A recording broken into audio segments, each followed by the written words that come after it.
अस्सलाम वालेकुम, नमस्कार दोस्तों। 1 फरवरी 2026 को 2026-27 का यूनियन बजट पेश हो गया है। फाइनेंस मिनिस्टर निर्मला सीतारमण ने एक बार फिर 53.5 करोड़ का मेगा प्लान देश के सामने रखा। सरकार कहती है कि हम विकसित भारत की तरफ बढ़ रहे हैं, लेकिन leader of opposition Rahul Gandhi का कहना है कि ये बजट ब्लाइंड है और देश के असली क्राइसिस अनएम्प्लॉयमेंट और इन्फ्लेशन को इग्नोर कर रहा है। सवाल ये है कि क्या वाकई आपके जेब में पैसा आने वाला है या फिर ये सब सिर्फ फैंसी नंबर्स का खेल है। आज की वीडियो में हम इस चीज़ पर बात करेंगे।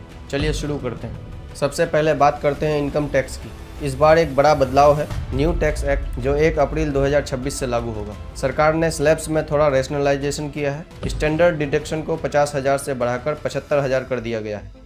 लेकिन यहाँ एक कैच है, सरकार ने पुराने टैक्स रिजीम को लगभग ख़त्म कर दिया है। मतलब आपको इन्वेस्टमेंट करके टैक्स बचाने का मौका कम मिलेगा। एक्सपर्ट्स का कहना है कि जब तक इन्फ्लेशन 5% से ऊपर है, तब तक 25,000 का एक्स्ट्रा डिडक्शन आपका खर्चा कवर नहीं कर पाएगा। तो क्या ये वाकई रिलीफ है या डिजिटल कंप्लेंट्स आसान करने का तरीका?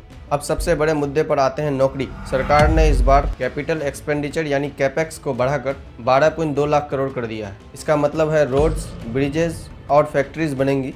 सरकार का लॉजिक सिंपल है, इंफ्रास्ट्रक्चर पर खर्च करो, जॉब्स जनरेट होंगी। लेकिन दोस्तों, इकोनॉमिक सर्वे के मुताबिक इंडिया को हर साल 80 लाख से 1 करोड़ नए जॉब्स की ज़रूरत है। राहुल गांधी का पॉइंट यहाँ वैलिड लगता है कि मैन्युफैक्चरिंग सेक्टर में इतना ग्रोथ नहीं हो रही है जितना होने की ज़रूरत है। क्या सिर्फ फ्लाईओवर्स बनने से यूथ को आईटी और मैन्युफैक्चरिंग में जॉब्स मिल जाएगी? इस पर डिबेट होनी जरूरी है। एग्रीकल्चर के लिए इस बार 1.63 करोड़ अलॉट हुए हैं। एक नया टूल लॉन्च हुआ है, भारत विस्तार।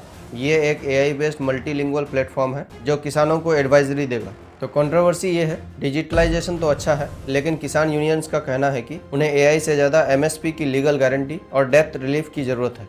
क्या एक ऐप किसान की किस्मत बदल सकता है जब तक उसे उसकी फसल का सही दाम ना मिले? ये एक classic tech versus ground reality का कॉन्फ्लिक्ट है।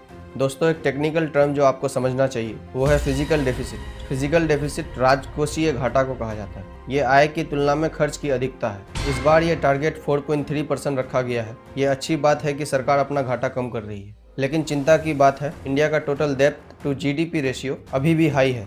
इसका मतलब हम जो भी टैक्स भर रहे हैं उसका एक बड़ा हिस्सा पुराने कर्ज के इंटरेस्ट भरने में चला जाता है। अगर ये पैसा इंटरेस्ट की जगह एजुकेशन या हेल्थ केयर में जाता तो शायद आपके बच्चे को बेहतर सरकारी स्कूल मिलता। तो फाइनल वर्डिक्ट क्या है? बजट 2026 इंडिया को एक मॉडर्न, डिजिटली एडवांस्ड इकोनॉमी बनाने की कोशिश करता है, लेकिन ये के शेप्ड रिकवरी, जहां अमीर और अमीर हो रहा है और गरीब, इसको सॉल्व करने में थोड़ा पीछे दिखता है। मिडिल क्लास के लिए ये बजट बैलेंस्ड है, लेकिन रेवोल्यूशनरी नहीं। आपको क्या लगता है, क्या ये बजट 2026 आपके सपनों को पूरा करेगा?